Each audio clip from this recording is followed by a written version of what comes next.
Once, in a small village in China, three mysterious monks made their way into the bustling marketplace. They never shared their names, never uttered a word, but their presence was impossible to ignore. Known only as the Three Laughing Monks, they had a unique way of spreading their message through laughter. These monks would stand in the center of the market and begin to laugh, not a polite chuckle or a mild giggle, but a deep, hearty laughter that came from their souls. At first, people would stop and stare, bewildered by the scene unfolding before them. But soon their laughter would become infectious, and one by one, the villagers would join in. In no time, the entire marketplace would be filled with the joyous sound of laughter, a wave of happiness washing over everyone present. And then, just as suddenly as they had appeared, the monks would move on to the next town, leaving behind a trail of smiles and a lingering sense of joy. They never spoke a single word, never offered explanations or sermons. Their laughter was their only message. They seemed to understand something profound, something beyond words, and they shared it freely with everyone they encountered. A lesson in laughter. As they traveled across China, the three laughing monks became famous. People were captivated by their simple, yet powerful approach to life. They weren't laughing at anyone or anything in particular. They laughed as if they had understood some cosmic joke, a fundamental truth about the nature of existence. They laughed as if they knew that life, in all its complexities and contradictions, was ultimately meant to be enjoyed. And so the people began to love them.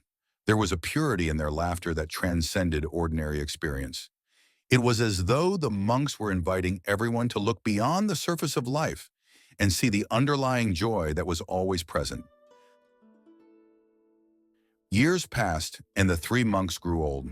One day, while staying in a village, one of the monks passed away. The entire village gathered, anticipating a moment of grief. Surely now the remaining monks would show a different side of themselves. Perhaps they would mourn, maybe even cry.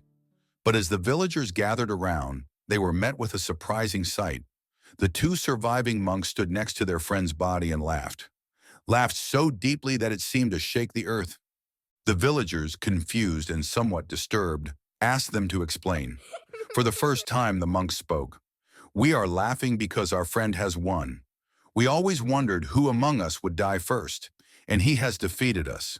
We laugh at his victory and at our own defeat. For many years we laughed together, lived together, and now we can think of no better way to say goodbye." Their words were filled with such profound joy that it moved the villagers. Even in death, their friend was a cause for celebration. When they placed the dead monk's body on the funeral pyre, they honored his last wishes. No bath, no change of clothes. "I have never been unclean," he had said. "My life has been filled with so much laughter that no impurity could touch me." And as the flames began to consume the body, the villagers witnessed one last surprise. Hidden beneath the monk's clothes were fireworks. As the fire burned, the fireworks exploded into the sky, filling it with light and color. The village erupted in laughter, realizing that even in death, the monk had left them with a parting gift of joy. The story of the three laughing monks is a reminder of the joy that can be found in every moment, even those that seem darkest.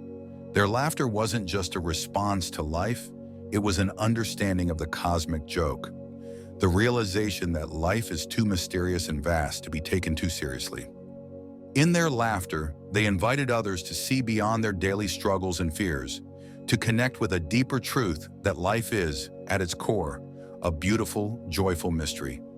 They embodied a state of being where laughter and joy flow naturally from understanding and acceptance, a call to embrace joy. The story of the three laughing monks encourages us to reflect on our own lives. How often do we find ourselves weighed down by seriousness, caught up in the minutiae of daily life? We can learn from the monks that laughter is more than just a response to humor. It's a profound recognition of the joy in every moment. So let's laugh more. Laugh not at others or at the absurdities of life, but with life itself. Laugh at our own pretensions, our own seriousness. In doing so, we might find ourselves closer to that sense of enlightenment the monks embodied, not as a distant goal, but as a way of being, right here and now. After all, life is a journey of self-discovery, and on this path, there is no greater guide than laughter. So let's embrace every moment, seek out new experiences, question our beliefs, and remain open to learning from every encounter. In this way, we can discover the joy of becoming our truest selves, a journey that is endless, ever-evolving, and filled with perpetual learning. And who knows, maybe one day we'll understand the cosmic joke too.